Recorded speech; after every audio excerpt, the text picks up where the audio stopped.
शिक्षकी पेशासारखा परमानंद नाही, ही एक सेवा आहे ज्याला वेळेचं पण बंधन नाहीये. आपण म्हणतोच ना 80% ज्ञान डोळ्यातून मिळतं. मग जर त्यांना प्रत्यक्ष दाखवलं, प्रत्यक्ष अनुभवायला हाताळायला मिळालं तर किती सोपं होईल ना. खरं शिक्षण म्हणजे जीवन मानून चालणं. शिक्षक हे माझ्या रगारगात आणि रक्तात आहे. मला खरोखर तिच्यामध्ये साने गुरुजी, सावित्रीबाई, फातिमा शेख अशा स्त्रियांची जाण होते. एक छोटीशी अडचण घेऊन काम थांबवावं इथपर्यंत छोटासा विचार माझा नाही. आम्ही सावित्रीच्या लेकी. जय शिवराय.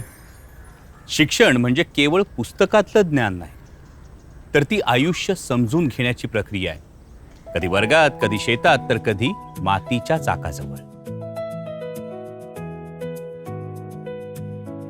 मी उज्ज्वला दयाराम सावकारे, तशी मी उज्ज्वला वाडेकर.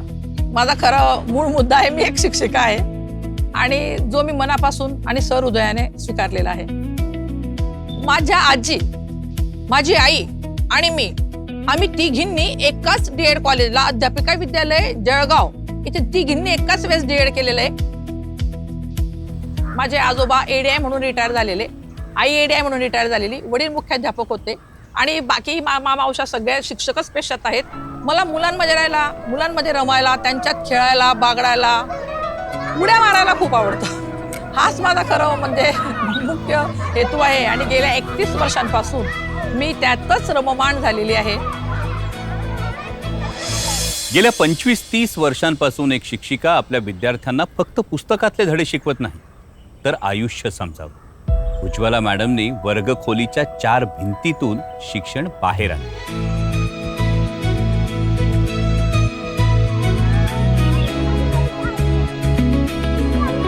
आमच्या शिक्षणामध्ये, आमच्या अभ्यासक्रमामध्ये एक क्षेत्रभेट नावाचा एक मुद्दाच आहे.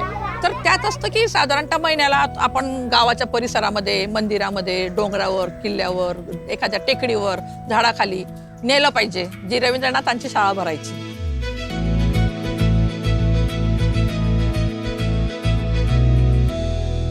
कधी वीट भट्टीवर जाऊन श्रमाचं मूल्य समजावणं, कधी चर्मकाराच्या दुकानात जाऊन कौशल्याचं महत्त्व दाखवणं. उज्ज्वला मॅडमना वाटतं की शिक्षणाचं उद्दिष्ट तेव्हाच पूर्ण होतं जेव्हा ते आयुष्याशी जोडलं जातं. ववा वाचनालयामध्ये अक्षरगंगेचं एक हे आलेलं प्रदर्शन आलेलं पुस्तकांसंदर्भातलं.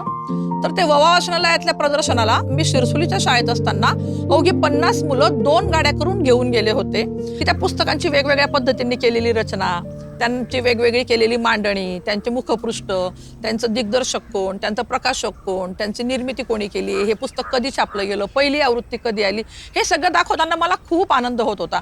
एवढंच नव्हे तर मी हे ग्रामीण भागातून मुलं आणलीत म्हणून आम्हाला ते जे आयोजक होते प्रदर्शन भरवणारे, त्यांनी प्रत्येक मुलाला एक छोटं छोटं पुस्तक पण दिलं होतं त्या क्षणाला.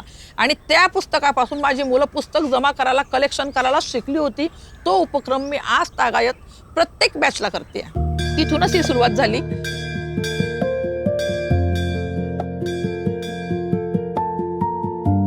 आईला मी शिकवताना पाहायची, आजीला मी शिकवताना पाहिलेलं आहे. मी वडिलांचं बघितलेलं आहे, कुणी रडायला लागलं चॉकलेट दे, तू का नाही लिहित बाळा, असं जर दिसलं वर्गामध्ये माझ्या वडिलांनी लगेच खिशात हात घालावा, त्याला वही घेऊन द्यावी, त्याला पेन्सिल द्यावी, त्याला पाटी घेऊन द्यावी, थोड्या थोड्या कारणांनी बक्षिसं द्यावे, त्यांच्या डोक्यावरून हात फिरवावा, त्यांची पप्पी घ्यावी. हे मी माझ्या आई वडिलांचं बघितलेलं आहे. रात्री मॅडम मुक्कामी असतात, केव्हाही कोणाच्या घरी जातात की मुलगा काय करतोय, चला अभ्यास करतोय का, झोपलेला आहे का, मस्ती करतोय. मॅडम केव्हाही येऊन जातात. माझ्याकडे एका दिवशी आलेत मॅडम, रात्रीचा टाईम होता, 8-8:30 वाजत होते. त्यावेळेस माझ्याकडे योगायोगानं लाईट नव्हती. म्हणे का रे शब्देश काय करतोय? शब्देश म्हणे मी अभ्यास करतो. म्हणजे तुझ्याकडे तर लाईट नाही. तर मोबाईलच्या टॉर्चवरती अभ्यास करत होता. मॅडमने त्याच 2-4-8 दिवसात त्याला सोलर लाईट गिफ्ट दिला. शिक्षकी पेशा हा पेशा नाहीये, ही एक सेवा आहे ज्याला वेळेचं पण बंधन नाहीये. शिक्षकी पेशासारखा परमानंद नाही, या चैतन्याच्या फुलांमध्ये रममाण होण्या एवढा सुखसागर कुठंच नाही सापडणार. महात्मा फुले जयंती विशेष.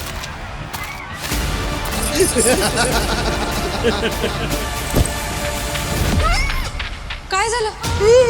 मालक कावड, यांनी कावड उचलली. मालक लागला ना निकाल, कळली ना तुला तुझी लायकी.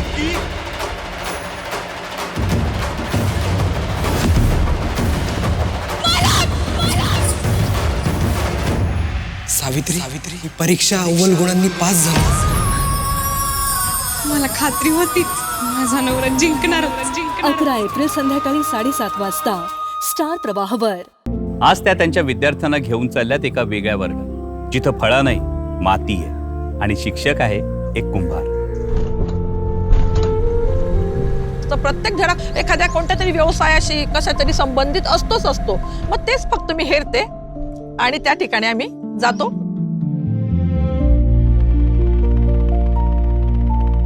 आपण म्हणतोच ना 80% ज्ञान डोळ्यातून मिळतं.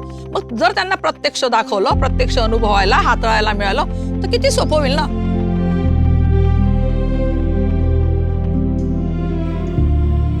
राजा आणि मूर्तिकाराचा धडा होता. मग मूर्तिकाराकडेच घेऊन गेलो आणि मूर्तिकार मूर्ती कसा बनवतो आहे हेच जर आपण दाखवू शकलो तर नवल काय. अवघे माझ्या दुसरीची मुलं मूर्तिकाराचा अर्थ पूर्णपणे समजून घेतलाय. मूर्तिकार काय काम करतो, त्याला कुठली शस्त्रास्त्रे लागतात, सगळं काही डिटेल्स त्यांना माहितीये. आणि शेवटी छोटी छोटी मुलं आहेत, त्यांना सगळेजण खाऊ देतात आणि म्हणून मुलांचा अधिक गोड होतो तो कार्यक्रम. आता हे मॅडम जे काम करत आहेत त्याच्यातून एक इन्स्पिरेशन, मोटिवेशन ही त्या मुलांनाही मिळते, समाजालाही मिळते आणि विशेष म्हणजे शिक्षकांनाही मिळते.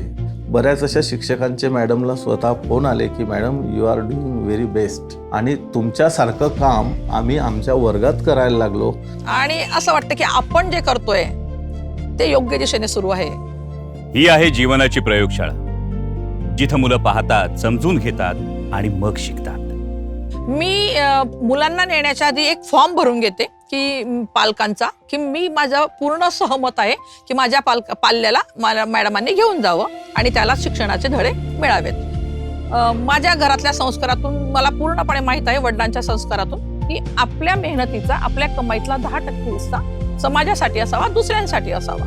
आणि मी जे काम करते ते अतिशय शुद्ध, पवित्र आणि सुचिरभूत काम आहे. आणि यासाठी केलं तर बिघडतंय कुठे. म्हणजे मुलं, माझे मिस्टर आणि मी, आम्ही चौघं मिळून हा पूर्ण खर्च पेलतो. हा मला सहज शक्य होतो. घेऊन जाण्यासाठी अडचणी नाही आल्या असं मी म्हणणार नाही. अडचणी आल्यात, भरपूर आल्यात. पण एक छोटीशी अडचण घेऊन काम थांबवावं इथपर्यंत छोटासा विचार माझा नाही. त्याच्यातून फक्त मी मार्ग काढत राहिले वेगवेगळ्या पद्धतींनी. सावित्रीमाईंनी काय हाल अपेष्टा भोगल्या असतील नसतील. सावित्रीमाईंनी जे केलं ना ते किती म्हटलं तरी आधुनिक काळातली कुठलीच सावित्री, कुठली मला माहित नाही, पण मी नाही करू शकणार. कारण की आम्ही म्हणतो की बाई स्वयंपाक करायचा, धुणं भांडी करायचं, आवरायचंय, लेकरांचं आवरायचंय, हे लहान आहे, ते मोठं झालं, ते शाळेत जातंय. मग हे सगळं करून आपण जेव्हा एखाद्या सर्व्हिसच्या ठिकाणी जातोय तर ह्या सर्व महिलांना अजून थोडी मेहनत घेण्याची गरज आहे. आपल्यासारख्याच 2 जणी तयार होतील का आपल्याकडनं, असं त्यांनी ठाणलं ना तर खूप छान होईल. आणि असं केलं तर सर्वच महिलांचं जीवनमान पण उंचावेल आणि सर्वच महिलांना थोडासा रोजगार मिळेल, घरात अजून थोडीशी त्यांची किंमत वाढेल. मला खरोखर तिच्यामध्ये साने गुरुजी, सावित्रीबाई, आपल्या फातिमा शेख अशा स्त्रियांची जाण होते. आम्ही मॅडमचे खूप खूप आभारी आहेत की आम्ही फक्त स्वप्न पाहिले होते की आम्हाला हे व्हायचं, आम्हाला ते व्हायचं. आता मुलांद्वारे ते स्वप्न पूर्ण होतील असं वाटतंय. शिक्षक हा फक्त पुस्तकातलं ज्ञान देणारा नसतो, तर तो आयुष्याला दिशा दाखवणारा असतो. उज्ज्वला मॅडम आज अनेक विद्यार्थ्यांच्या आयुष्याला दिशा देत आहेत. त्यांचे कित्येक विद्यार्थी मोठमोठ्या पदांवर कार्यरत आहेत. पण उज्ज्वला मॅडमसाठी आजही सगळ्यात महत्त्वाचं एकच पद, शिक्षक.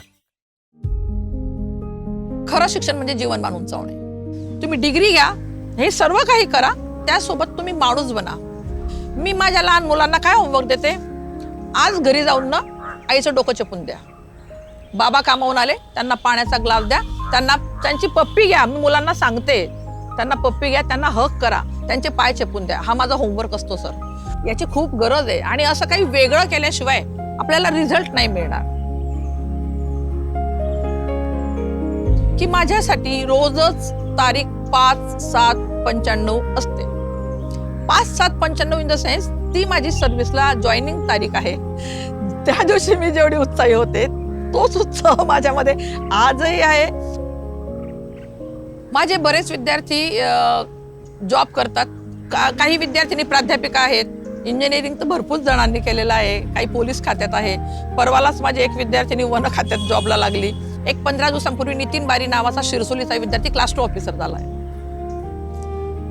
तो हजर झाला आणि तिथून त्याने मला फोन केला. म्हटलं नितीन तू खुर्चीवर बसलास? म्हणे हो मॅडम.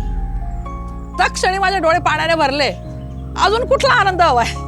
म्हणजे आनंद शोधायला जावंच लागत नाही. म्हणून मला वाटतं हा उत्साह कायम टिकलेला आहे कदाचित. सावित्रीबाई फुले यांनी पेटवलेली ज्ञानाची ज्योत आज अशा शिक्षकांमुळे अभिमानानं तेवते आहे. मी डॉक्टर अमोल कोल्हे आणि आम्ही सावित्रीच्या लेकीमधील ही होती ज्ञानाची प्रेरणादायी कहाणी. त्याशिवाय